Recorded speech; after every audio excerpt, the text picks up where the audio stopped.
Hello, hello, hello. How are you guys? Hey, Caro. Oh, Caro, number one, of course. Fish and Fix. Michael Bradley, welcome to the show.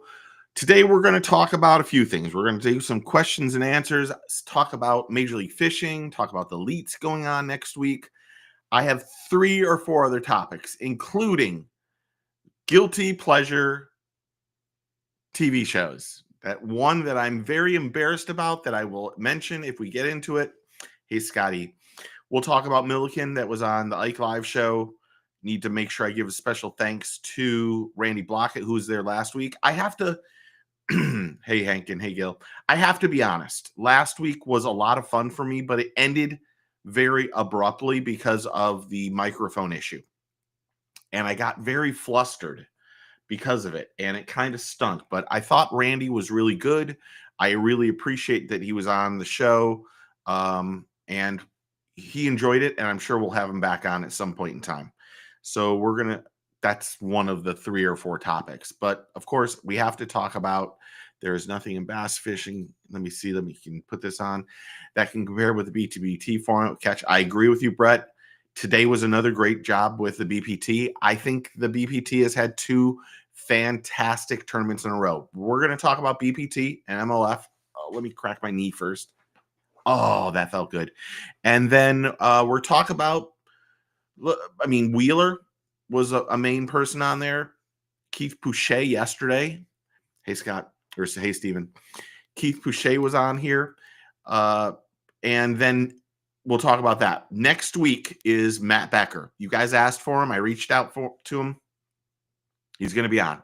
I should mention, I've reached out to Tyler Williams and Eastern Fothergill too. I'm getting nothing from bass people, and it kind of stinks. So I am a little disappointed in what's going on with some of these younger anglers, these rookie anglers that just, I don't know if I've done something to offend them. I don't think I have in Easton, because I think I've been very positive about Easton from the get-go. And Tyler, I really want to talk to Tyler, to be honest. I want to know why he jumped over to the NPFL. I think he's probably one of the younger people on NPFL. I reached out to all 3 of the organizations this week, the Elites, NPFL, and the BPT. And my goal was to find out what the average age of the anglers were.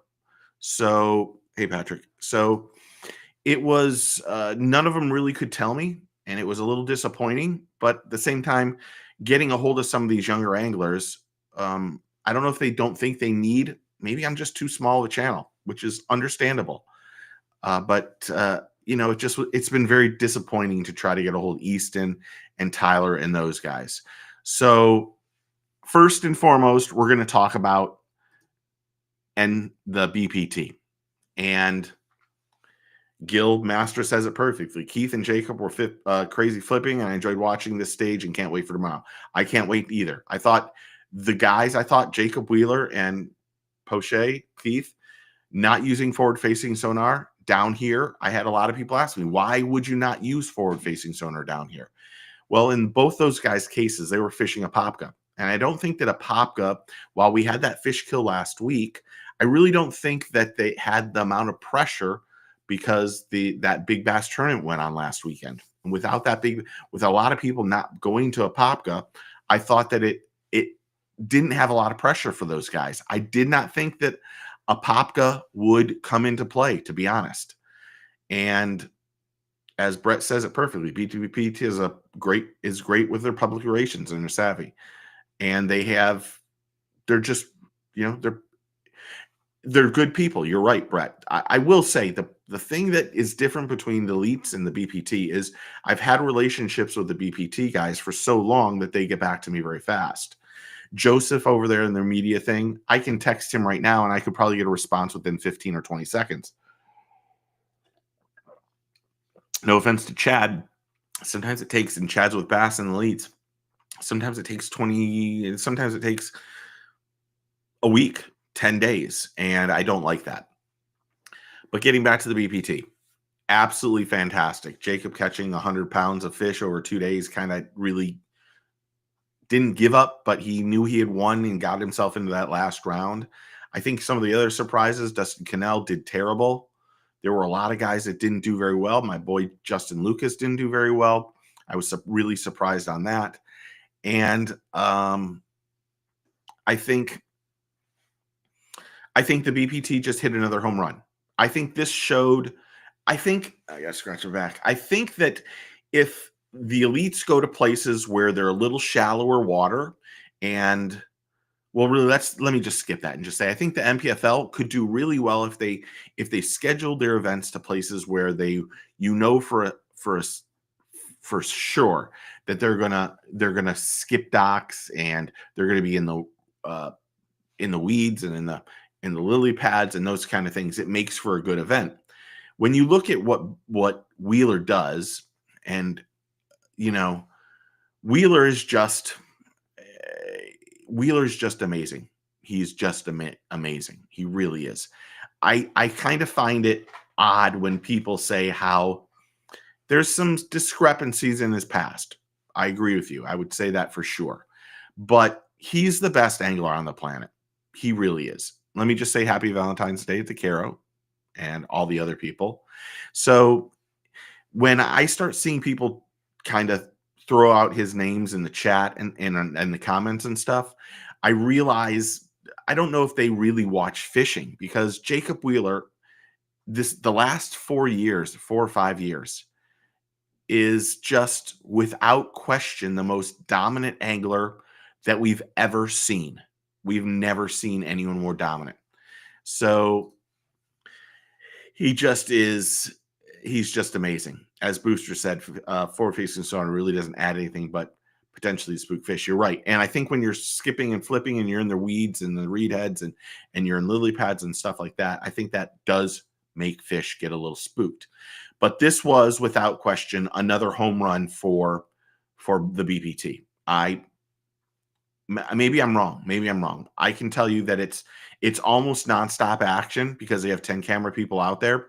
You're constantly seeing some big fish being caught. We saw some 8-pound fish.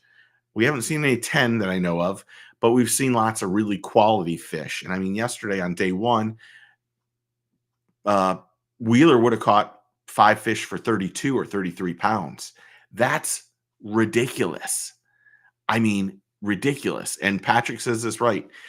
He was the best before forward-facing sonar. So, and everybody who throws this whole thing about how they can't catch him without forward-facing sonar, you needed to watch this tournament. Does forward-facing sonar help those anglers catch more fish? They do. It does. And that's the biggest thing. Wild Bill Wassman. I hope the MPFL is. I think the MPFL is planning to spend a ton of money on their platform. And I hope that it works out. I really do hope that it works out. I think that they have, let me grab that. They have a little bit of challenges. I think they have, and this is just from what I know, I think that what they need to do, unfortunately, is they need to, the guys that are coming over from the BPT and the elites and all those other things, or from the BPT or the invitationals that joined the MPFL this year, I think they unfortunately have to highlight those people. I know that sounds completely crazy, but we don't know most of the other anglers that are on NPFL. And if these guys have a bigger name and they're bringing a following over to them, I think NPFL needs to make sure that they highlight them. Let me read this. Brett, Wheeler's a great angler, a great fisherman, aptitude. Yeah, Wheeler's the best. Gilmaster says, I bet if he wins the tournament, I can tell you right now, the Bronco Bug is probably sold out as is. Every time, when you really look at how anglers sell baits, if you come in second or third or fourth, you probably get the company probably gets a little bit of a bump. But like, I can only use the one person that I know without any question. Years ago, when Edwin Evers won that Tulsa, I think it was Oklahoma, excuse me. He won that Oklahoma Classic. He was using a jig head or a jig that nobody knew about. And they had probably in a year, they probably had they had about $100,000 in sales. Edwin wins using that exact jig head, and they sold the company that year for $3 million. So those Bronco bugs and everything that Jacob is using, and if he wins, even if he doesn't win, the 2 days of this alone probably have sold more Bronco bugs than anything. The strong north wind, yeah, it's tough land. Yes, I think that's going to be a problem tomorrow. It was really windy this afternoon. Valentine's Day, is that a good thing? VD Day, I don't know. Hey, LeBrew. Hey, Brian. Hey, Caro. Let me say this one. Michael, if you're singular. Yeah, that's the same thing. What Brett says. I actually have a bunch of those OG Slims that were prototypes that I got from Ott. Great baits, but it's an angler that wins sells baits. That's what most of these companies are hoping for. If they're spending 30 or 40 grand for a sponsorship for that, so that angler, and that angler isn't doing well, and that's a lot. Most anglers probably get $500 a month, maybe $1,000 a month from a tackle company, and that would still be pretty high. I know there was a few anglers a few years ago that was that I do a lot of work for a company that they were getting $500 a month, and that was high for them. That's one of those things that if you don't do well, it's just giving money away. Some of these guys that are in the bottom half of fishing and in their tournaments that don't have good success, you really have to do something else for the business, or else you're really just it's giving away free. It's giving away money. It's hard for me to talk about sponsorships because, in all honesty, I don't think there's but 15 or 20 anglers that are really worth sponsoring. And when I say something like that, a lot of my friends get mad at me and are like, why would you say that? That could hurt us. And I'm not trying to hurt anybody, but there's only a few anglers that sell product. Let me read that from Michael. It's like the old NASCAR saying, win on Sunday, sell on Monday. Exactly. Couldn't have said it better. That's exactly right. I should say, if anybody, let me put this in the chat real fast. If you guys want to come on, you can come on by using that link right there. Sponsors need a return on investments. You 150,000% right. And right now, a lot of sponsors aren't seeing a return. That's what's really hurting the industry more. There's too many people that have their hands out looking for something for nothing, and then they don't give back, or they don't do social media, or they don't do the posts, and they don't do all the stuff. And then that catches up, and then we lose that sponsor. Sponsorships are so hard to get as is. So you guys saw the video the other day. Dual threat fishing is starting this team trail. They reached out to a bunch of people who do podcasts and do videos and content creators and YouTubers. And they told me they sent out tons of things. The only person who responded to them was me. And I'm always trying to find content, trying to find something that I can talk about, something that I want. And I want to help the smaller guys. I want to see the smaller guys succeed. But the problem is that there's so many people that are just into themselves. They don't care about anything else, and that stinks. Let me see what Texas Suns with Jeff Gusson won the North. Yeah, this is perfect. He wins, and they couldn't make him fast enough for months. That's the crazy thing. Patrick says it's right. Gimme, gimme, gimme. What have you done for me lately? That's the other thing that anglers say. What have you done for me? Not only do I need the paycheck, but I need everything else. Evening text. Yep. Let me read this one. In the day, nobody sold more than Bill Dance still sells more than anyone. I'm not joking. Like, they did a survey years ago at the Classic, and there were more people there for Daddy, as that's what I call him, than anybody else. And he still sells product if he goes out there and does it. He is really one of the great people out there for selling too. MLF is on the right track. 50 Anders live stream. Real. Yep. I hope so. I will tell you that one of my good friends is in probably the top 10. Maybe he didn't have a good weekend this weekend, but he lost $30,000 or $40,000 this year because of sponsors, and that stinks. So hopefully, when they move down to less anglers, that it'll kick back up. But you got to be honest. Right now, we're in such a weird place in this industry that it's hard to say it's going to get better, because we've been saying that for the last couple of years, and it hasn't got any better in the last couple of years. Yeah, hopefully they didn't understand. Yeah, Wheeler has the best selling bait. What is it? Crush City. I did a video just the other day of the Crush City. Oh, I must be outside. Yeah, they must be outside in the garage. Of not the Mooch or whatever that one is.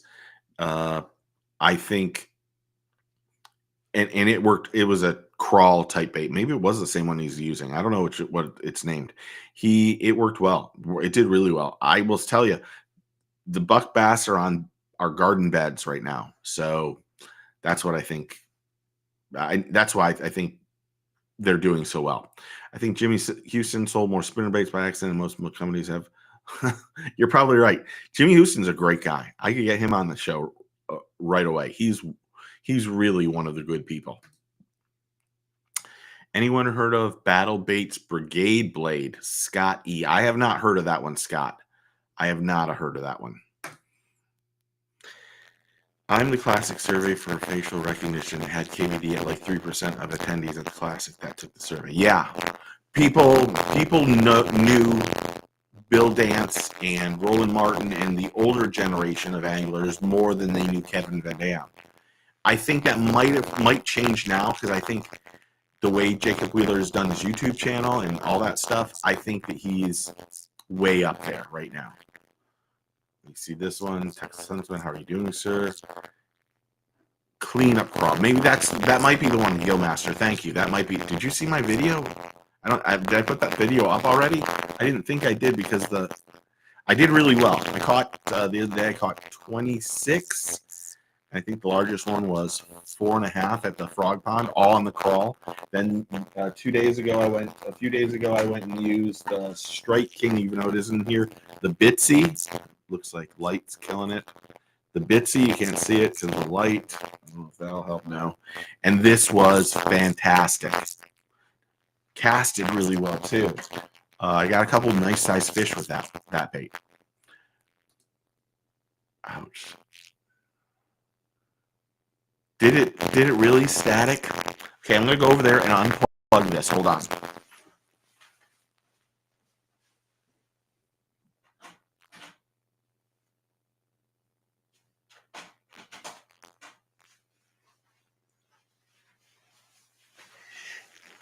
Is that any better?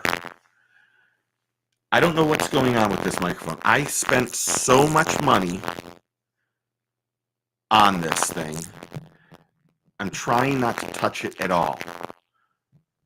I'm going to move it so it's out of the way, so that when I go to reach my mouse, no, that did not make it better. Voice distortion. Maybe it's my internet feed. I didn't think it was. Okay, so hold on.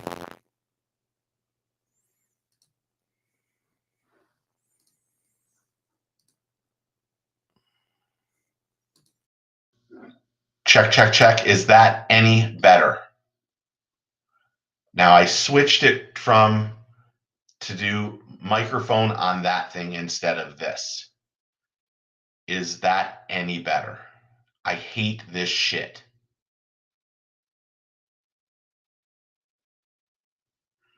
So you want to know what happens is every time everyone gets home,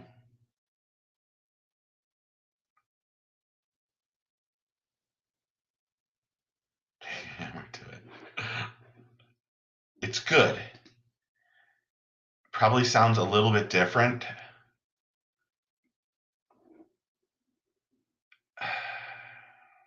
I have no idea. Okay, I'm going to try one other thing.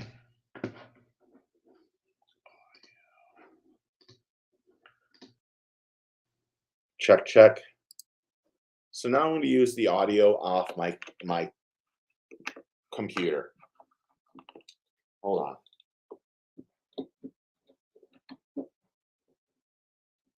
Yeah, I mean, that microphone was unbelievably, well, you want to know how I might be able to do it? I wonder if it would do it with, let me think about this for a millisecond. I wonder if,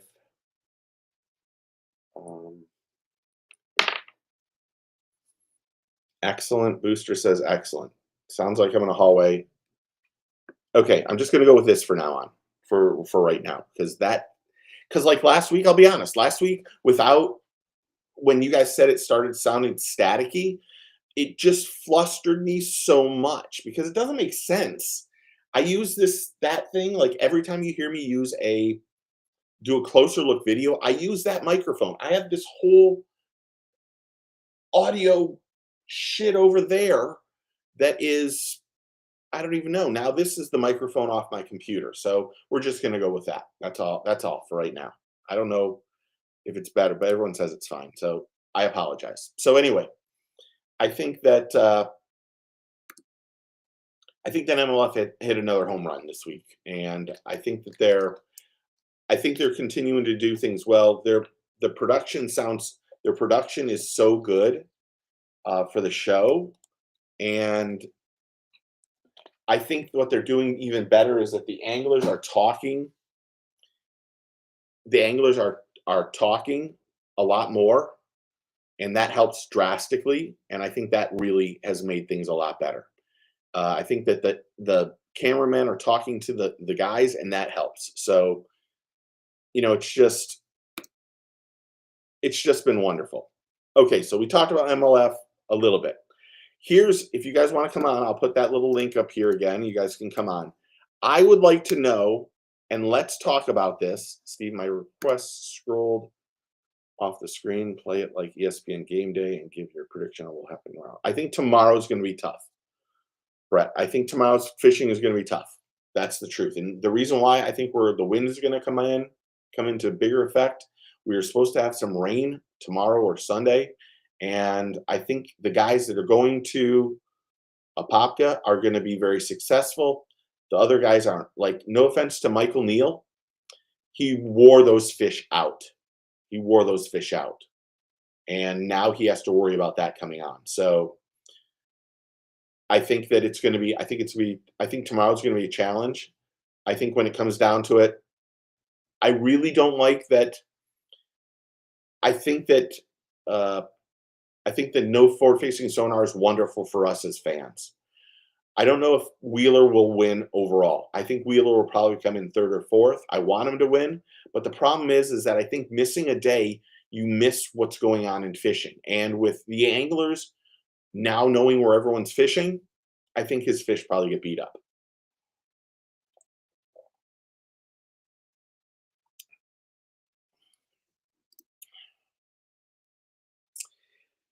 Well, the anglers are being real, and they're showing their human side. I agree with you completely, Brett. I'm not sure I liked how Poche came across. Here's my thought on this.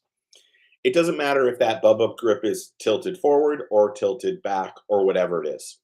It's tilted away so that when you look at it and you hold it like this, that you can read what it is. If you tilt it a little bit downward or not straight, it has an effect.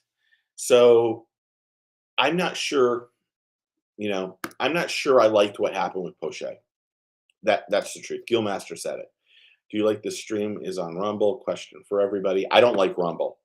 And I'll tell you why I don't like Rumble. They have their payout stuff is crazy.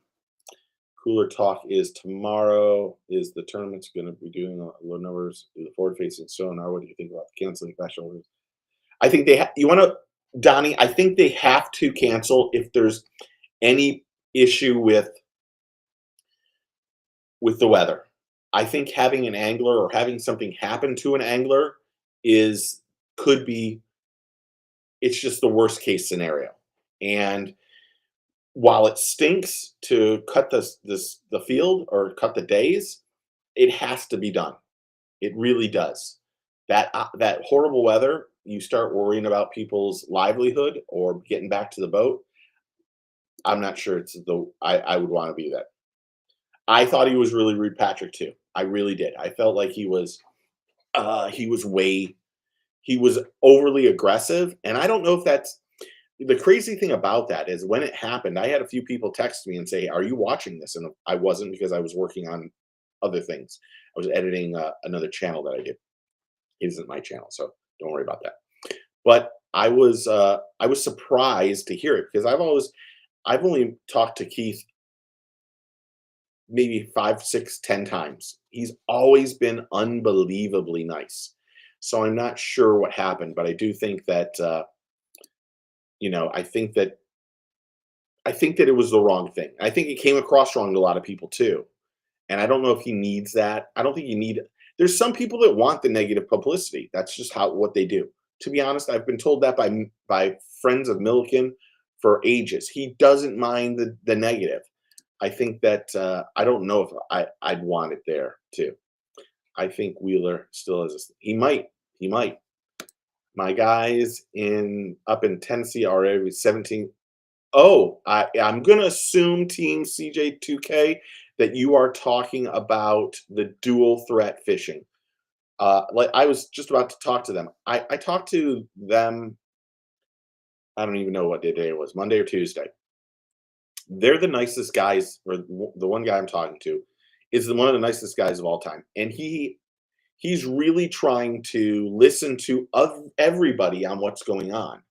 And because he's interested in my stupid input and other people's inputs, I think he's going to do really well. So I'm hopeful for that dual threat fishing to do well. Last year, we recorded a video night text. Big Harris. Oh, that's cool. Let me look at this one. Those officials act like they don't want to be there. They do want to be there. You sign up for it. There are a lot of people. I think there's even one in here. Brett's tried to sign up, and Brett didn't get chosen, or I don't even know. And I even called Boyd to check into it for him. But they do want to do. It's a good way to meet the anglers if you get somebody good, and it's a good way to learn what they're doing. And you know, you just unfortunately it is kind of boring, but you want to know you take the good with the bad because you're getting that information that you will never get from anybody else. If you were to get on the boat with Jacob Wheeler and you were to see what he's flipping and punching and what his thoughts are on what he does, like me spending time in the boat with Bobby Lane years ago and watching him flip Florida mats down in Kissimmee was mind-boggling to me. It was mind-blowing to me because I learned what exactly he was looking for. He wasn't pitching to certain things. He needed to see a certain style of how things were clumped together to realize that's where fish are going to be. And also, he knew that um, there's certain plants that grow on a harder structure. So if you found that certain plant, that you knew that the bottom was harder bottom, and knowing that, and if you know that that's what bass want to spawn in, and know what you're looking for, it makes it a lot better. He Pouchet could have been having a moment. It seemed like the moment lasted. Like even this morning, he mentioned about, "Oh, you're doing a much better job," because I think he got home and people were like, "Dude, you're giving that guy shit, and you shouldn't be." He isn't getting paid, I don't think, to do that. He's getting the experience to sit on a boat, and Keith isn't that way. Keith is really a good person. Brett says my fantasy sees. Oh, that stinks. I had one of my buddies called me and was like, "Should I pick I hate to admit this. Should I pick Ott?" I said, "Don't pick Ott. Ott. I know he won last time. Don't pick Ott. Wrong time of year. Wheeler won't win." Patricia, first off, happy Thanksgiving, happy Valentine's Day. See, I have brain farts. Um, but I don't think Wheeler's going to win either. I mean, He is the best angler, but you know, it is. We all can't we all be Disney kids? We need villains. You're right, Donnie. You're right. So hats. Hats came in this week. So hats are going to be on here on the YouTube channel soon. I will say every member is getting a hat. So I'm going to ask members for their addresses here soon, and members are getting hats for free. Yes. Let me read this. Does anybody want to come on here? Did I not put that? If you want to come on here, come on and say hello. How does final day work on MLF clean slate? Or do you have, yes? Well, tomorrow they clean slate it, and then finals they clean slate it. So anybody technically can win if you do well. Texas tournament. Wheeler may not win this derby. Yeah, Wheeler's without question. Wheeler's already angler of the year. I've already done my notes for the BPT and who's in and who's out, and I was looking at it today. So you have Justin Cooper, who's in first, is in 23rd right now, so he still can make a jump, but his points are kind of in. Kobe Miller, who came in second in the first event, came in 37th, so he's dropping quite a bit. Jacob Wall is the one that, if he has a good day tomorrow, he can jump into that. He's into that angler of the year status because he's finished in third at the first tournament, and he's in 12th place right now. You have Alton Jones Jr., who finished in 33rd. Jacob Wheeler's guaranteed top 10. Jake Lawrence finished in 41st. Drew Gill is someone we need to watch because Drew Gill right now is in 9th place. You had Zach Burge. If Zach could just have one decent start of the tournament, like Zach at the first stage one had a horrible day one, killed it day two. Same with this one. Zach was horrible down here on day one. He was like 44th or 45th, jumped all the way up to 13th. Nick LeBrun was in 9th place. He finished in 39th here. He's going to drop a lot. And Justin Lucas, can't even read my own handwriting, it was in 10th place, and he finished 44th. He's going to drop down too. So Wheeler will be leading angler of the year points after this. Big E is a good guy. Yeah, I think you mean Edwin. Yes, Edwin's great. Yep, tried one chosen. People don't realize how hard these guys work. Totally different than recreation. Brett's hammered it. You don't realize how much these guys put in time and are trying to figure out what's going on. These guys really, it's not just time now. Some of these guys spend hundreds of hours on Google Maps in the off season when they know where they're going. So they have a different mentality than us, and I mean me too. We are going out there fishing, trying to have a good time, catch some fish, enjoy the day. These guys are going out to win. They're not trying to come in 44th. I mean, I could call Justin right now, and Justin would say, "Oh, I'm mad at myself for how bad I did." I think that the thing that happened this tournament is nobody really knew when the best time to put on forward-facing sonar. I felt like, for me, I thought the hardest period of the day was going to be period one. And I thought if that's the hardest period, that's when you should use forward-facing sonar. The problem is that you're fishing in a bathtub down here. We don't have deep areas. And when you're looking at 10 or 12 foot, sometimes 8 foot of water and lots of grass and lots of stuff like that, that forward-facing sonar didn't come into play. And the guys that used it in period one just didn't do well and just took everything out. This is a weird tournament. I think they picked the perfect time to come down here, other than we haven't seen giants. And I fully expected to see some 10 or 12s because I know they're in there. But I think the week before, with the big bass tournament coming here and those 9-pounders being caught, 9, 10-pounders, I think that had a big influence on how the place is fishing, because they had a lot of people last weekend.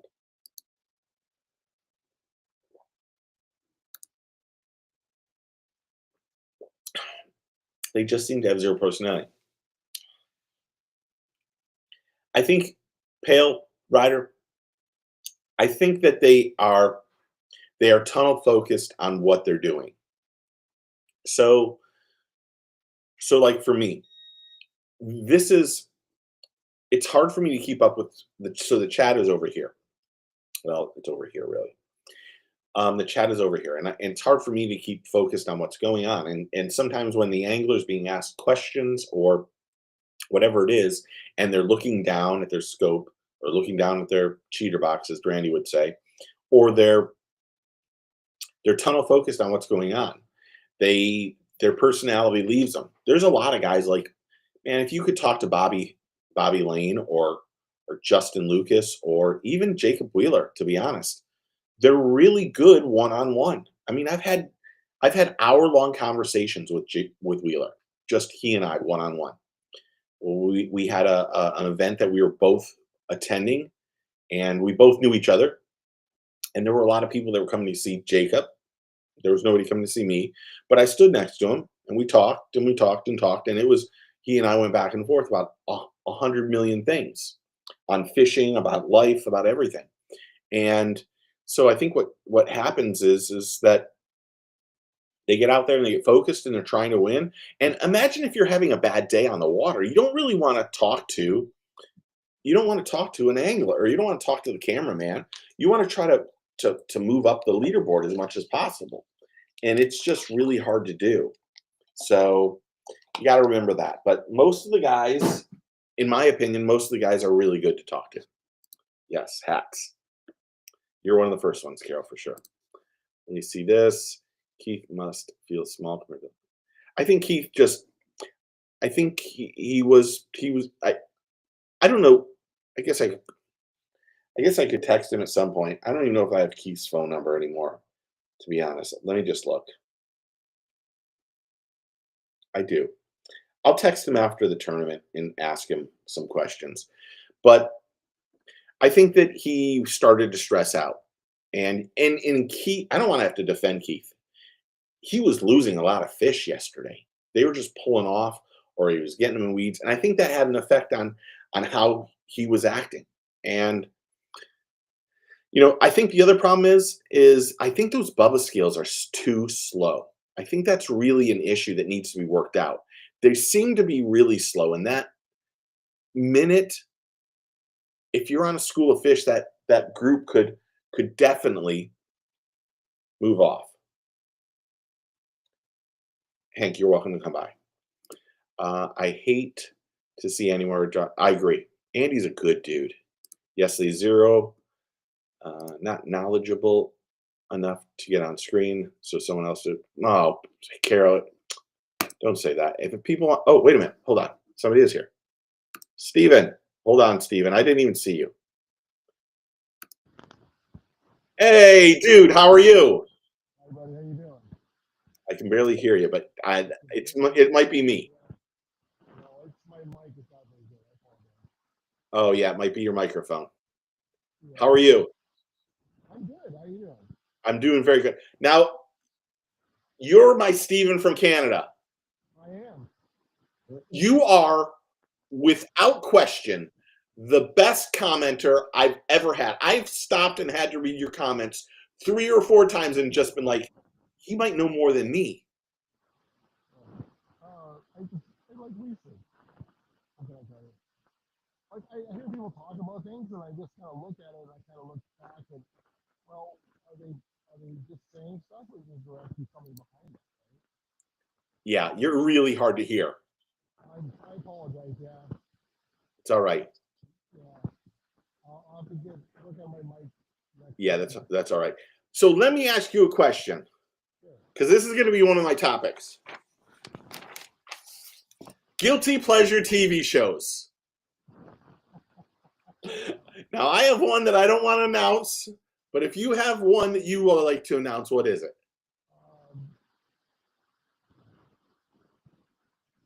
So I'm trying to think of one right now. Give me a second. I have one that I'm not going to announce. Reacher. You ever watch Reacher? No. Oh, yeah, you gotta watch that. That's really good. Yeah. Some other guy is like ex-military, runs around. Based on a book. Okay. Based on a book. But I think people can't hear you, so I'm going to let you go, man. But I really appreciate all of it, and we'll talk soon. Later, brother. Now, I'm not sure everybody could hear him because I could barely hear him. One of the best guys of all time. Oh my gosh, there's a lot of people on here. Drew Gregory, wish. Oh, you got the kids. See, this is perfect. Google Earth. Google Maps is, oh, I didn't know PowerPole had a new vision. A couple of my best buddies work over there at PowerPole. They're the best. Yeah, click thumbs up. Toyota Series, man, still south, still. Well, yeah, the burning season. Well, hold on, let me go back to this. Burning season. It isn't that they just seem to hit it right. Usually, to be brutally honest, our spawn happens in January.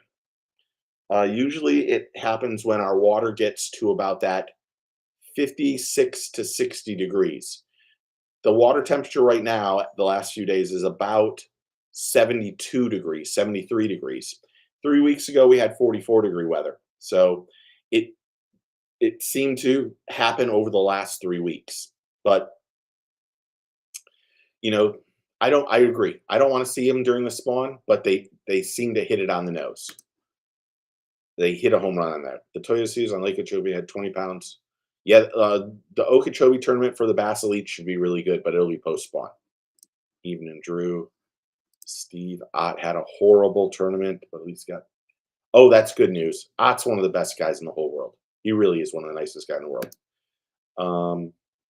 Was Pushy right when he was telling official how to? I don't think he was. He was right, Florida kayak guy. I don't think he was right. Hold on. Is that Steven? Are you there? Did you fix it? Oh, shoot. I had you, Steven. So I don't think he was right. That's just me. That was just me. Cerebral says hello to everybody. Everyone's saying hello back. You and Mr. Bass had Wheeler on last year live. Yeah, Jacob's a good guy. Jacob will come on if he has the time. Jacob's one of those people that I truly appreciate. I think Jacob is one of the smartest people I've ever met. Keith was miffed that he had to increase to 100. Oh, I didn't know that. You know,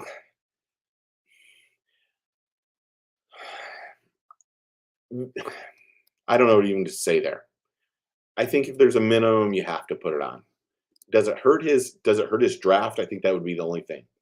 If Wheeler wins Red Quest and another AOI, do you think he will go to Bass? I don't think he'll ever go to Bass. I think that what Major League Fishing is doing and good question, Josh. I think that what Major League Fishing is doing to shrink the field to 50 anglers is going to make more money for those anglers. Also, $150,000 for first place is a big difference compared to the elites, which is $100,000. It's been $100,000 for 20 plus years. There's been no increase. Now, getting rid of some of the cost, yes, that does help. But at the level that Jacob Wheeler's at, he doesn't care about entry fees. I care about them. I don't know why. I've been told, why do you care? Why do you care about entry fees? Well, I care about it because I want to see it. The thing I don't care about, and I'm making a video about it, is I don't give a rat's ass about your reveal of your boat. And I'm sorry, I could be way off on this one. I am so unbelievably sick of seeing videos for 15 or 20 minutes about an angler revealing his boat. What did your boat change from last year to this year? Maybe your brand changed, but generally you get a new boat because you're given a boat on a memo deal. At the end of the year, you have to sell it. That's how this memo bill works. But I am so tired. I'm like dumbfounded how some of these reveal boat videos get 50 or 60,000 views. It's the same thing as last year. Are we stupid? That's what I feel like right now. And I'm so unbelievably tired of it. I'm not sure I'm going to do the video, but I'm not sure. I don't know if he was on mute. There, we finally got to see Steven. Steven is one of the best. He's unbelievable commenter. If you really don't want to look at his, see some of his comments, go back and look at some of the comments. They're insightful, they're knowledgeable, they're honest, everything. They're perfect. I read his comments and I actually learn from his comments. I should say that I learned from Texas Huntsman's comments and Booster's comments too, because those two guys know more than me. I might know the people, They know more than me. I don't mind saying that. I don't mind saying that. They're unbelievable. I have that scale and it locks pretty quick. It might be fish. Oh, is that? I mean, I have one too, and it takes a little bit of time. I've been using those new ones, these ones right here, from Lightning Call, and these actually go into your live well, and you leave them on the fish, so they leave the fish. But you just hit that that middle button there. I have the case there. It feels you right there, and it tells you your weight in like 4 seconds. It's unbelievable. Yeah, we couldn't hear him. His mic might have been cross-chest. Got best commentator. Oh, somebody's here. Oh, wait a minute. Let me try it this time. Steven, are you there? I am here. Hear me better now? Oh my gosh. Yes. Now I have to turn you down. Hold on. How are you, man? I'm very good, thank you. Just out of curiosity, now you're in Canada. What's the weather like first? We have 4 feet of snow right here. Shut up. No, yeah. I can't even get out in the lake right now because the snow's on top of the ice, and there's like 8 inches of slush underneath the snow. So it's difficult. Is that a kitty cat or a dog? No, that's a dog. Okay. See, doggy. Oh yes. So when did you? This is gonna sound like an interview. When did you start fishing? Just out of curiosity. Oh God, I started fishing back in the '80s. You did. So yeah. And how much do you keep up with it? I mean, you seem to know as much as anyone that I know. I keep up with it quite a bit. You know what? I'll be honest with you. I fished a lot in the '80s. I did like nothing but fishing and everything else, and then work happens and family happens, and I kind of got out of fishing, right? Because that's what you do, right? Yeah. And I got back into it. About 10 years ago. Okay. But I used to fish like. There was a time I fished the local bass tournaments around in Ontario here back in the '80s, right? Yeah. And I had a buddy of mine. He had a boat. I would fish out of his boat because he had like the bass boat, right? Yeah. And we fished out of his boat, and I did that for a couple of years, and then, like I said, like life happens and busy, right? How much do you fish when it's? Because I'm a Michigander. How much do you go ice fishing? If I could, I'd probably go every day, but I usually try and go about 3 times a week. And are you targeting walleye? What are you targeting? Mostly whitefish and lake trout. Okay. Right. We do lots of perch fishing too. Yeah. Perch fishing around, like I live just close to Simcoe here, which is a large body of water, I would say. Yeah. And it's considered one of the smaller Great Lakes. It's not really truly a Great Lake, but it's big. Yeah. And it has monster smallmouth in it. Does it? It monsters. You won't see my profile picture on this channel because this is my wife's channel. Yeah. But on her laptop. But my wife caught almost a 7-pound smallmouth off the dock. Nice. Right. So you live on the water. I live just off. I'm not right on the water. I can't afford that. All right. All right. I live off the water. So I'm close to the water. I'm about a 5-minute walk to the water. I think I'm about a 7 or 8 minute bike ride on the electric bike to the frog pond, give or take. Yeah, gotcha. It depends on if I get stopped as I'm going through the back alleys of Publix at 40 like in summertime, I will bass fish almost every morning. And the reason I moved close to a lake is so I don't have to do a day trip all the time. Yeah. Right. So I can get up. I get out early in the morning, and you get I can fish till 9, 10 o'clock in the morning, get a few bass, and then come home, and I'm good for the day. Right. Okay. So I didn't hear the thing. Tell everybody what your guilty pleasure television show is, or YouTube channel. Oh, YouTube channel. Guilty YouTube channel. Oh God. Anime is one of my guilty pleasures. Okay. You know anything about anime? Yeah. Right? And a lot of the guilty YouTube channels, anime guys I watch. And I blame my son on that because he showed me anime and I kind of really liked it, so I kind of stuck with it. Yeah. I have a couple that people would go, they'd probably be shocked if I'll admit one. I'm not going to admit my guilty pleasure TV show yet because I'm going to might hold on to that because I'm sure that when I say it, that I'm going to catch grief for it. But one of the YouTube channels I watch nonstop, and I probably watched all of their videos 3 or 4 times, is a Right. channel called Jolly, and it's these 2 guys from Britain, and they go all these places to eat, and they're Oh, the food guys. yeah, they're hilarious. Yeah, they're younger fellas, right? They're, Yeah. yeah, Josh yeah, and Ollie. yeah. I I love watched a these 2 couple of them. guys. Yeah. I like look forward to 12 o'clock on Fridays because I know a new video is coming out. Yeah, yeah. I don't watch them regularly. I have watched them. Yeah. I watched the one time I was kind of going through the. I'm watching all the Texas food, Yeah. and they happen to be one of the guys who Yes. popped into my feed, right? Yeah. And I watched those guys eat some at like some Texas barbecue, and I'm like, I've never had Texas barbecue in my life, so I'm like, I'm just jealous, right? Yeah. When we came back from Hawaii, we had to stop in Houston. And when we got into the airport, there was this, this barbecue place, and Thomas is like, "Oh, I want this barbecue," and I'm like, "It's going to be horrible. Or it's in an airport. I'm going to go get PF. I'm going to go get some horrible Chinese food," is what I said. And then Thomas got like a brisket sandwich, and Sonia got something else. And then I had one bite of it, and I was like, "Oh my gosh, what have I done? I have made the biggest mistake of all time. I'm eating shitty Chinese food, Right. orange chicken, and they're having this great brisket." And we've talked about it. It was the best barbecue we've ever had.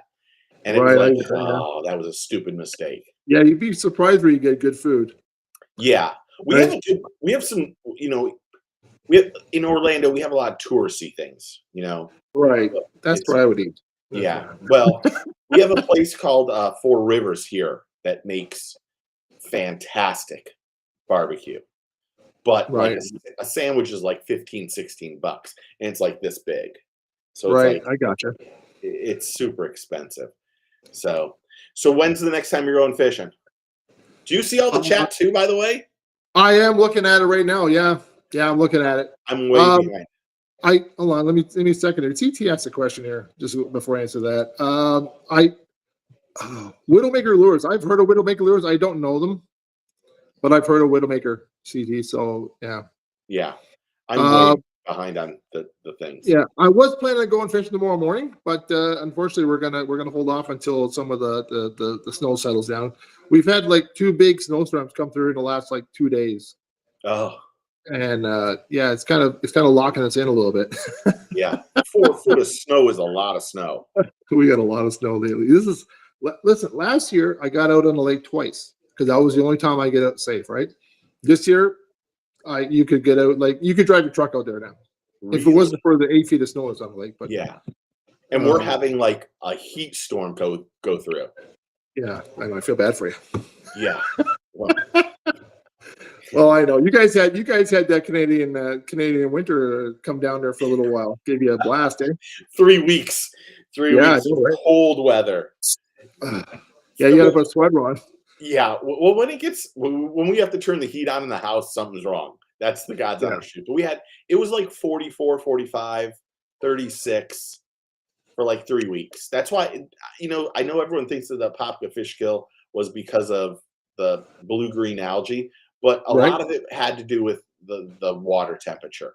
It went from 44 degrees to 70 degrees in a few days. Yeah, and it could have been a mixture of both, right? Like it probably the was. green algae weakens the fish, and then Yeah. the temperature drops, and they just drop like rocks, right? It makes no sense that they're spraying in the middle of the winter here. It makes no sense. Really? Eh? Yeah. We have too many fish. Like you go to Toho, which would be behind me. Toho is just ridiculous with how much they spray, and they seem to spray every time there's a tournament, and it doesn't help anything. So okay, I'm going to let you go again. I really appreciate all that you do and all the support on the channel, man. I have no problem admitting you know more about this shit than I do, and I love it. But listen, Google's a handy thing. Yeah. Google and Chat GPT, I hear all these times. Well, I didn't really use that, but like people talk about, I'm going to hold you up for a second. People talk about, like people like Chad Anderson, Yeah. like the CEO of Bass and Chase. Chase. I'm sorry, yes, Chase Anderson. My bad, Chase Anderson. And people don't even know who this guy is. He doesn't know anything about fishing. Well, you're right. I've never seen, like, I've seen it. Have you ever read his profile? Yes. He says that he likes to fish, and I've never seen a picture. He likes to fish. Yeah, he's the outdoorsman, right? He likes to fish. In his position, I'll be honest, a guy in his position doesn't have time to fish. You're right. This guy was the CEO of a Japanese multi-million-dollar company. He's related to the Andersons, who owns Bassmaster. Yeah, I know. Right? No, so he's the guy. They own a couple sports things. Oh, yeah. Anderson Media is huge. Huge. It's huge. The same thing is MLF. Like, they're 50% owned by Outdoor TV. Yeah. My Outdoor TV. Yeah. They're a majority owner because they own a whole 50% and everyone else owns little chunks and pieces, right? Yeah. So, and if you look at them, even the companies that own them are even bigger. Yeah. It's like crazy. People would not like this comment. Boyd doesn't have much to do with what goes on. No. And I'll tell you why. People don't realize that. I think Boyd's the CEO. He's in charge. Like, he's the CEO, but he knows what's going on. He's the CEO with shareholders. Yes. The shareholders call the shots. Yes. They tell him what to do, and then that filters down, right? Like, he comes with an idea. He wants to run the company the way he runs it, and being fishing, he's into that. But he has to answer to shareholders, and one of the shareholders is the reason I think that they change so fast when ratings come down. Like, they'll alter things quickly. It's because My Outdoor TV wants them to. Really, Kathy wants them to. Well, Kathy, yeah. Yeah, but Kathy, you know what I'm saying, right? Like, this is like there's a system where their numbers are coming in and they're saying, well, where numbers aren't where we want them to be. Yes. What can you do to make it better? Yeah. What can we do to get more viewers? Well, okay. How about we reduce it by 2 days? We'll shorten the days up. We got nice short days. Everything's like, it's a sport. Like, it looks like when you watch that, you're watching a sport. You are. Right? Well, I have no problem admitting this. Boyd and I talked. He called me at one of Thomas's swim meets. Right. Worst time to call me.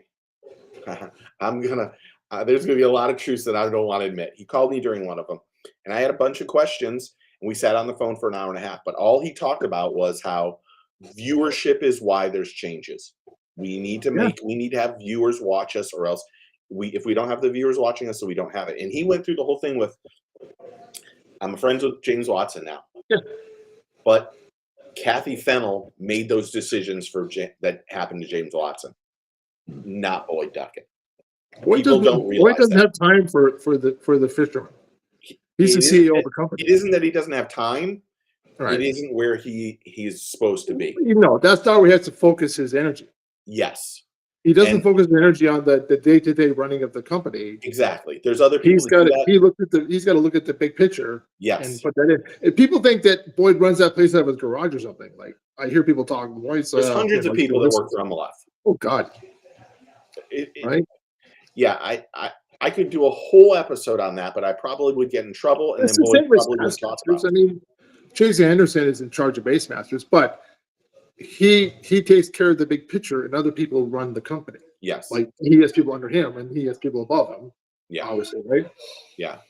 But like you said, I don't believe that Chase is in tune with the changes. Like, whether FS1, the numbers of FS1 are good or not, I don't know, because it's hard to really find out. But if they want changes at Bass, there are going to be changes. Yeah. Like, if they say that, if they look over at MLF and their numbers are good, they're going to go look at Chase and say, Chase, we have to do something to make things better, because that's just the way it is. Yeah, I agree. Right? Whether we like it or not, and I'll give Boyd one thing: he stuck to his horses. And when he said he's doing something, he does it, whether we like it or not. Yeah. Right? He never bucked. I agree with you completely. I agree. Like, he said, you know what, we're doing this, we're going to do that. And I think when they first started the BPT, and he made a lot of promises to them. I think his promises were not like tomorrow promises. There's been Well, some things he's had to go back on. yeah, no, I'm not saying he doesn't, but I mean, okay, fine. Yeah. But that's okay. There's But 6 I mean, years into this. Yeah, now 6 years in, now things are starting to happen. You're going to the, the new spots that he was talking about. Now they're going to different places, different lakes. It's something he talked about when he first started, right? Yeah. He says guys are going to make more money. Well, they're going to make more money, right? They are You're going making more to have less guys. The guys going to make more money. Like they're coming through, but he couldn't come as fast as I think he thought they would. Yeah. When he first started, I think he overdid himself a bit, and that's the truth. But what are you going to do, right? You just got to, if you hold, like the guys who are sticking with it now, I think they're much more happier than they were if they had left. I think there's a few guys that went back that are second guessing going back. Oh, I think so too, especially when the pay break came out. Yeah. Well, again, I really appreciate the time, man. I'm going to go through a bunch of comments here, but thank you for being part of the team, and I really appreciate you, dude. All right, we'll talk to you. Later. Okay, bye. One of the best of all time. Okay, I know I'm really far behind. Wheeler, let's go through this. Now, here's the next thing. I'm going to just scream. Hey, Steve, what does that say? Is it Steve from up north on my wife's YouTube channel? Roxanne. That is. I think that might have been. I want to hear your all's guilty pleasure TV show. I'm going to run through these real fast. Chris Sizemore Wheelers will never leave BP. Yeah, he's 100% right. If I could, I wish I could share what I know about his stuff with the Ducket rods and how much money he makes, because I wouldn't leave either. Wheeler is one of the few anglers that gets. I mean, I think Wheeler probably makes $400,000 or $500,000 in sponsors. The show off my boat are bragging. I agree completely. I don't understand burning season, why that we have these all the time now. I just don't understand it. Ask Steve if he's. I think he mentioned that. Brett Taylor says something. MLF on the right track. Official and everybody. Smaller fields. Brett, I 100% agree. In my opinion, the BPD has right at this point. I'm not a fan of scoping. I agree. But the blend surely makes it injuries. Watch out for Gil. He makes the championship tape. He's really good on scope. Yeah, Gil has been unbelievable this year. Great comment, chat. Nate, the hoof guy, and Dr. Pimple Popper. I don't know that one. Anime, that's Japanese. I think so. Gil is dangerous. Yes, I agree. Drew Gil is on fire this year again. I want Texas Huntsman to cook for us. Oh, I would like that too. Brett Taylor said Gil is still learning how to play the PR game. I like him. He's young. Yeah, he needs the PR game is a tough one to deal with right now. Only because I think some of these guys they just don't understand they have to play that game. I work in Dearborn, Michigan. Often slow barbecue is fantastic. Oh, next time I go to Dearborn, that's what I need to do because I'm a Michigander. Did you guys hear that? There's a dog crying. Okay, I'm gonna go. Steve Cerebral, what's up, my brothers? There's Bassman. How's everybody? So I'm gonna go all the way down. Hey, Drew Gregory says, hey guys. Drew, are you coming back this week by any chance? Chase Anderson doesn't know a lot about a lot. That's very funny. Can't keep up with the comments well. Kids are nuts today. Oh, yeah. Slick Johnson posted a Floyd bucket need to go ahead and buy bass because bass are so screwed up. Truth be told, Boyd has tried to buy bass 3 times. It's not going to happen anytime soon. They overvaluate bass. And if you look at their financials and do all other stuff, it's just going to keep, they'll never be able to come up with the right thing. Boyd takes all the heat and gets 0 credit for anything positive. 100% right. 100% right. I never thought that bass would ever be the top dog, but they have done so much to derail themselves. Would not be. I agree, Tex, that they are. I think MLF is really close. I think that without forward-facing sonar and what they didn't do with this year with forward-facing sonar, I still think they are behind. MLF is 100%. MLF Jump Bassmasters. I think you're right. I think they're really close, if anything, really close. On the MLF homepage, they had a blurb to watch Jane. Oh wow! That's crazy? That's crazy, crazy. Blue is Marshalls. Fun fact: if there is a professional fishing organization, they will find a bed to shit. CT's on fire. Bass has a repulsive anglers right nears the Great Divide. No entry fees. The entry fees do happen. I agree with you, John. They do help, but they need to figure out the forward-facing sonar problem. Okay, I'm going. Oh my gosh. This is why we are so good friends, Booster. That is my. Now that you've. Oh, wait a minute. Did I tell you this?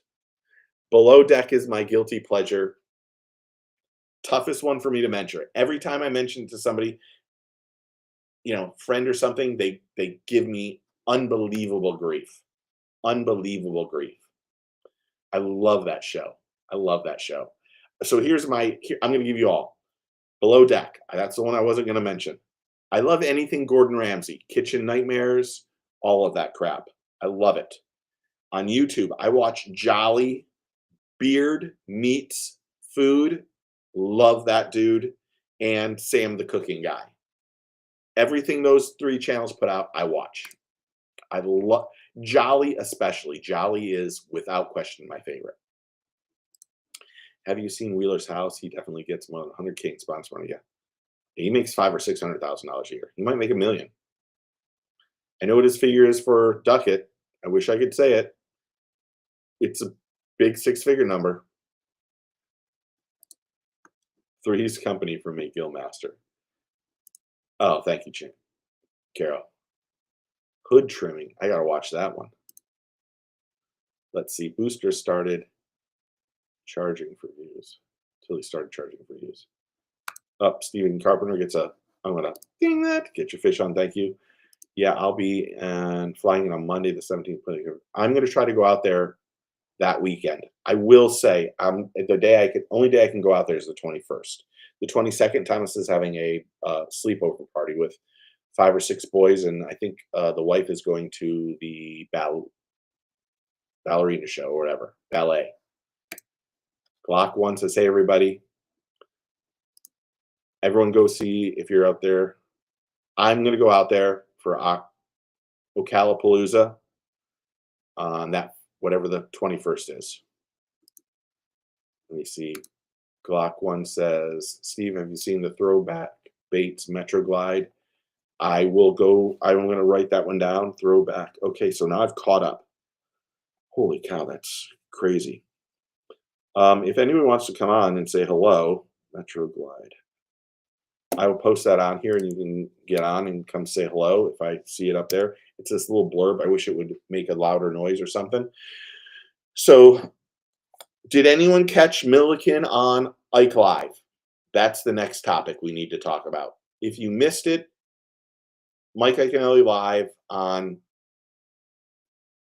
Tuesday or Wednesday. I apologize if I'm wrong. Had Bill Milliken on, and they talked about pretty much everything. Milliken talked about the little channels that we all suck, or we don't know anybody, or everybody pops up. He could have been talking about me. I don't know. I felt like one of the issues I have is as a smaller channel, you get lumped into a lot of things with a lot of people, and I try to be unbiased and do as much as I can and talk about the topics I find are interesting. On the Ike show, he went into his issues, the issues he's having with the law and the sheriff bunker and all that stuff. And the thing I found weird is the story's changed quite a lot from the first time he said it. Not drastic changes, but there's certain things that maybe he left out that now he's able to talk about, or I don't know if he's able to talk about, but the storyline doesn't seem the same anymore. I don't know why. I have no clue why it's changed, but it's changed. And I know that because of CT's work that it's been postponed till the beginning of August, which makes no sense. If you want this over with, then have your lawyer finish it. Have your lawyers go do what's right and get this over with.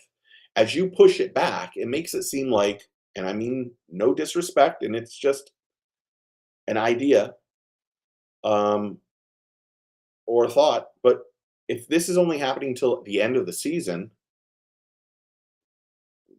are you holding it off because you think there's probably more thing, or as he said, we want it to go to court. We want to have this go to court. I don't think that's the right thing. I think if he wants to really get into this, he should just take the plea bargain. Whatever they say, pay the fine and get it over with and just be done with it. Because it was supposed to be held here recently or next month or whenever. And now of nowhere, it's getting pushed back till the end of the year. I don't agree with that. And like I said, the story has changed. And he said, here's the story. Here's the truth of what I'm telling you. And when you look at that versus what he said on the Ike show, there are some discrepancies that don't make any sense. And it was just a stupid mistake. I don't know if he's even said that yet. But I think that there's some other stuff that he needs to figure it out. Okay. I don't watch any TV. 80s G.I. Joe Force. On both of them. I saw bits and pieces of it. Yeah, I think it was weird. I love the first TNZ podcast. I thought Zona called some people out. I have not watched. I watched the beginning of the TNZ podcast. Truth be told, I found it boring. I mean that as nicely as possible. I didn't feel like it was fast enough paced, and they got to too many sponsors right off the bat, and I couldn't watch it. I love Zona, and I love Tommy too. I have one of Tommy's books over there. If I come on Friday and you want to be there around 10 a.m. for the Bass U brunch, which is 10:30. Okay, yeah. I could give a seminar on how not to do YouTube. Yes, I love Ike, but he's loud. The other thing I found weird about the Ike show is he had something going on with his arm. I didn't get to watch the whole thing. And he looked really pale. And he looked really thin, too. So I don't know what is happening with him. He's half the battle. G.I. Joe. I only watch, of course he only does. Of course you only watch that. Suits. Oh, that's a good TV show. Everyone's channel starts off small. You have to grow it. Growing this channel is one of the toughest things to do. It really is. It's a full-time job. It's stuff. Billions, another good noise. I heard that. Do you hear? You can hear it now. The dog is snoring outside the door. I've never seen a dog snore like this dog of ours. Anyway, his lawyer talking the same with. Yeah, that's true. I like Milligan, Glock once says, but it seems like anyone that doesn't agree with he doesn't like it all. I hate when people can't take criticism at all, good or bad. One of the toughest things to do is to take criticism on here, because you spend the amount of time that you do to make a channel, try to be productive, put out the videos, and then you have somebody and then I'm not talking about you, Glock. I call them keyboard Karens, and they get on there and they just want to crush you, crush your soul, say whatever they can do to hurt your feelings. And for me, I just try to make a positive out of it. It isn't always, sometimes I don't like it. But for me, what I have over most YouTube content creators, I've been a graphic designer for 25 years. So I've produced stuff that people have said, this is shit, Steve. And I've had to realize, okay, it wasn't what they wanted. And so because I've taken that criticism for so long, I don't want to say I have thicker skin at all, but because there are times when certain comments really do irritate me. But there's a lot of times it does hurt. I mean, this is a tough way to do things. Ben is on the Elite year 2. He is. I don't know if he'll make year 3. Here's the real. Okay, Glock, 100% agree. I know who Ben is talking about. Can't say though. CT, is he talking about me? C is his name. A curse word to most. What? I don't know. It got better. It did get better. I'll give it a better chance then. I'll let it sit down. When Milliken made the video slamming MP fellas, I understand that. There's a lot of people that you want to. Ben is polarizing. You love him or hate him. Really, to be honest, I say this as respectfully as possible. Randy gets more hate than anybody I've ever seen. I mean, it's crazy the comments I got in that one video about who was the most disliked angler. I didn't put Randy in it because I didn't think he should be in it, or Ben. And then I realized those are the two guys that I got most of the comments about. People really don't like him. I really don't think Milliken is a dude a lot of his followers think he is. I'm talking more person. I agree with you. I think he's all over the place. I tried to meet him and interview him 2 years ago when he made the elites, but he was with his family. I didn't want to disrupt his family time. If he could lose his license, maybe he's worried about Lake Fork. Horby, 100% right. What's my thoughts on Jacob Wheeler's Martin Star on the Harrison, and who do you think will win it? I think that Jacob not using forward-facing sonars, it's unbelievable. Do I think he's going to win? I don't think he's going to win. I think that having the day off could hurt him. But having said that, if there's a fantasy fishing pick and you have one person to pick, you're picking Jacob Wheeler every time, every tournament. He's unbelievable. It's everyone's fault but his. Yeah. Laughing my butt off. Ike said it's possible he will not be fishing because of injury. He may extend. Oh, I didn't know that. I didn't watch the whole thing. I saw him in that arm sling and wondered about it, but I got through most of the Milliken part and then I kind of turned it off. No, Bradley, the snoring is just part of it. The dog farts while he's snoring. This is not, there's no exaggeration.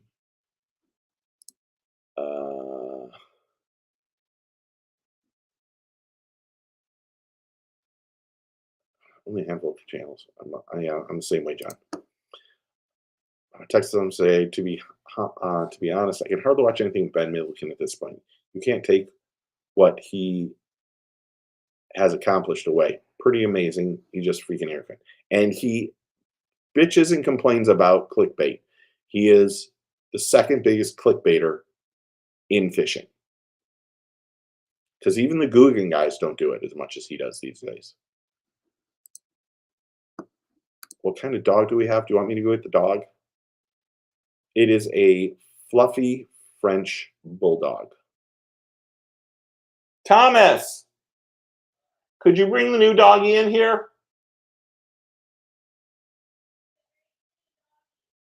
Oh, I'm still on live. Everyone wants to see the doggy. He just got a bath, just so you know. Can you pick him up? Hear him snoring? Thomas, come in here. Yes. Everyone wants to see you too. Come here. Come here. Oh, God. Here he is. Hear him snoring? If he farts while he's on my lap, I'm going to be pissed off. Look at his eyes. They kind of go like this. His name is Travis. Here you go, Bob. Travis, go out there. Thank you. He smells good. That is the farter snorer of all time. And I'm not joking. He will clear this house out. I'm late. Wait, was the open on Samurai one day shootout? Yeah, we haven't really talked about that. I didn't look into it. Can you can never please everyone, but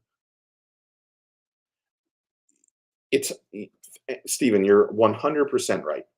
I'm not going to make every video that everybody likes, and that's evident by certain videos getting 10,000 views, and certain videos get 500 views. I try to do everything as for me that I think is right for you guys. I don't try to clickbait you. I don't try to feed you a line of stuff that I don't believe in or that I don't research and look into. I do a lot of research into a lot of topics. Sometimes it works, sometimes it doesn't. Maury's a good angler. He could win. He could win. Ben can't move on from this without owning his mistakes. I agree, Scotty. You're 100%. I agree with you completely. Steve, did I know that when Boyd? Did you know Boyd when he was with Carrot Sticks? I did know Boyd. The first time I met him, he was with Carrot Sticks. We sat outside. Um, he smoked cigarettes for 15 or 20 minutes outside of the Classic. He wanted to get away from people, asked me if I wanted to go outside and talk. We did, formed a relationship. We still have that relationship. Carpetbagger Ben, the pretend Texan is what I call him. He lost me when he capped on Texas fisheries and then ran down here the first chance he got and acted like he's a native. Yeah, I agree. There's a lot of people who don't like Ben.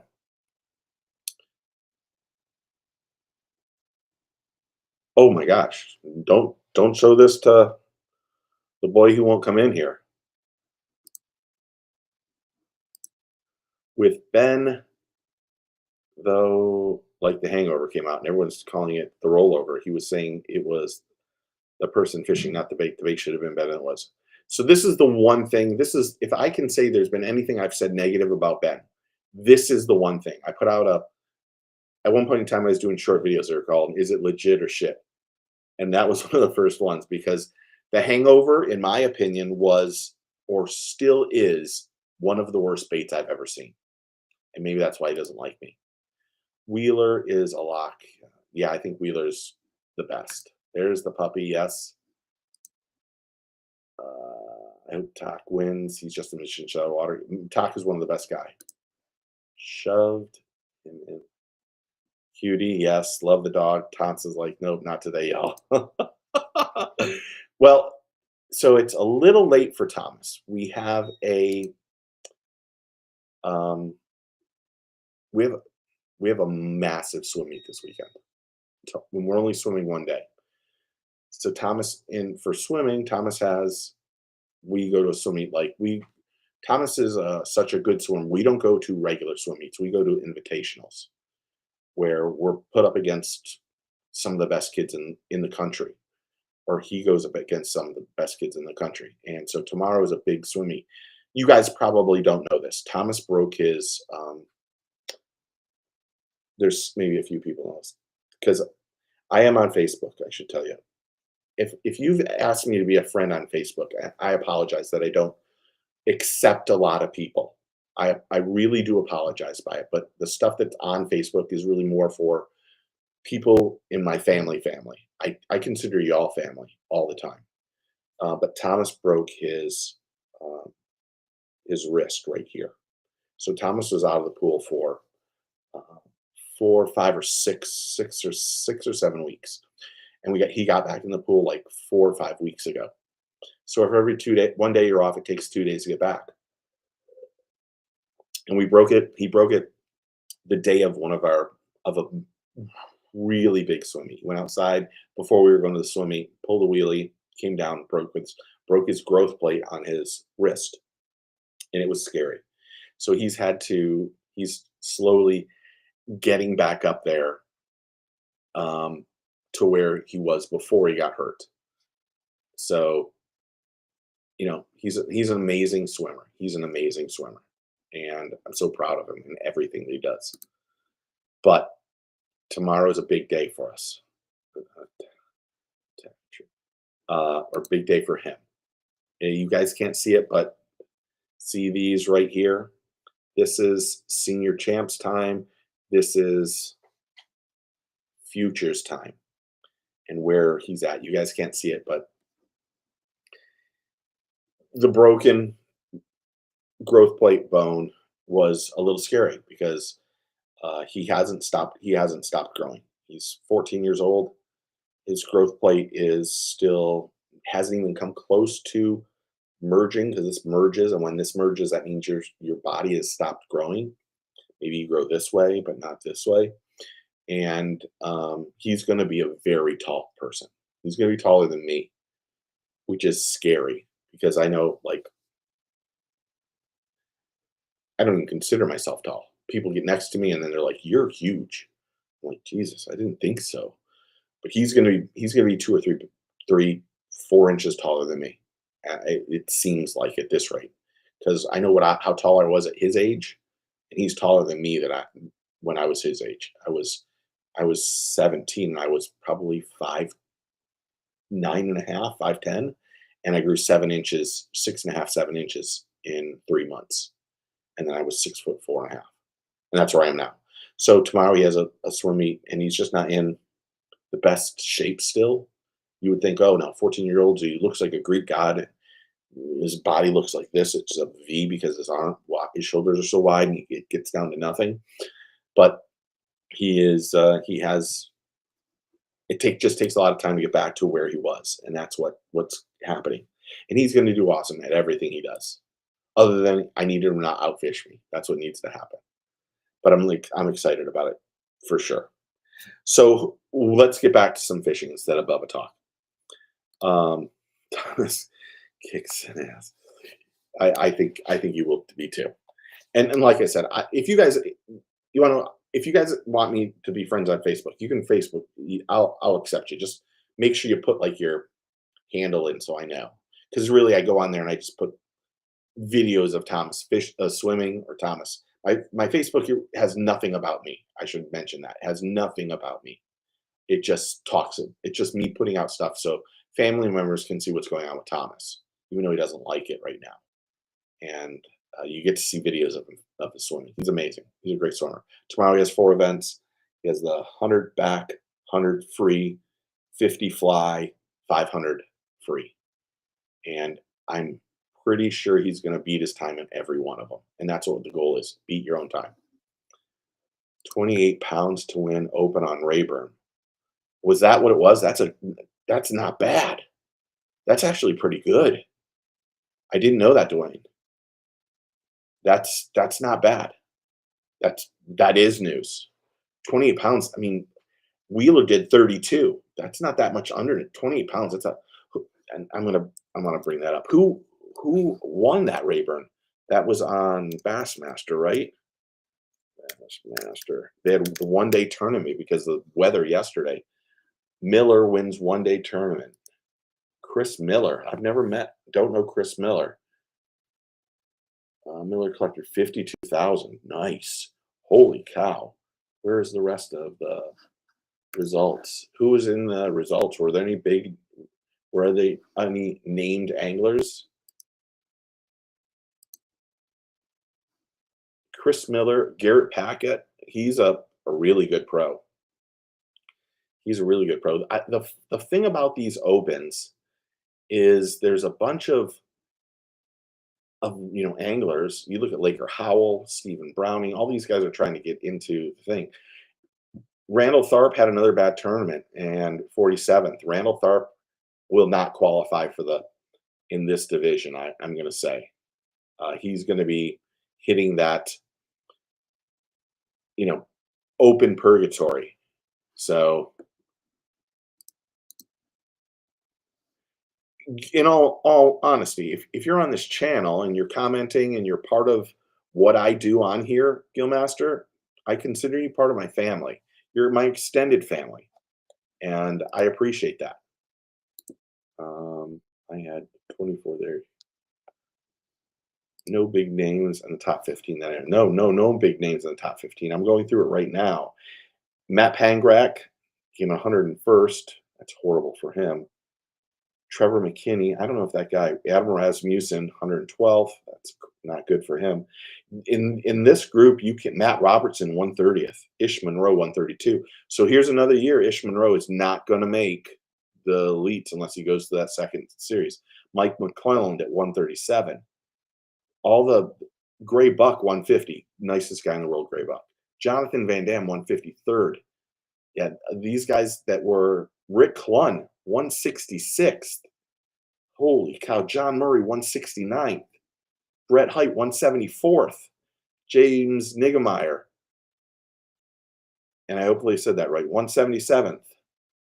Russ Lane 187th. Oh yeah, the big name guys did horrible. They needed a 2-day tournament. So congratulations to the winner of that one, Chris Miller. I don't know anything about Chris, but congratulations to him. Yeah. I hope Cliff makes it to the elites. If you mean Cliff Pace, he's in the elites. I don't know any other Cliffs. Yeah, I'm too tall to back. Tharp had, I didn't think Tharp had a good finish. Right, where's Randall Tharp? I thought I said him. Randall Tharp, Chad Grigsby, 74th, Cliff Crochet, 83rd, and some of these guys did horrible. Matt Pangrak. I guess the best way to do this is do F and put Randall in. Randall came in 47th, not bad, yeah. Cliff Crochet didn't do well at all. He did horrible. So yeah, you know, 1-day tournament, you're hoping for the best. You're really hoping that you have good luck. That's really what happens in a tournament like that. You're just hoping for the best. It's 1-day tournaments is really tough. It's hard to, and in that case of the opens, to stretch it out for a 3rd day, you know, most of those guys are only buying Verbos or whatever, trying to make it as inexpensive as possible for those guys. So it is one of those things that is crazy. So I'm going to wrap this up. I should mention we have Matt Becker next Friday night, BPT angler. I think he made it top 30. I don't know exactly where he was. He'll be there. Again, I want to say thank you to Randy from last week. I really do appreciate it. I appreciate all the people that are on the chat and Steven for coming in live. I really do appreciate it. I don't know what videos are coming up this week, but I'm going to do one on that boat situation for sure because I've already wrote down all my notes for it. So I really just appreciate everybody, and members that are on here need to start looking out for a member video just so I can get addresses so you can get one of these thingies. So I really appreciate all of you guys. Thanks for all the people who are wishing the Bubba the best of luck in the swim meet tomorrow. I really do appreciate it. It means something to me, you know, because he's my world. Happy Valentine's Day to everybody. I hope you guys had a great day. I hope you have a blessed weekend. I hope you go out there and catch a lot of fish. I really do. But like always, remember, take a good fishing, tight lines, cheers, and I'll see you next week. What do I say? Get your fish on. Holy shit! You'd think I wouldn't remember that one. I'll talk to you guys next week. Thanks again, and cheers.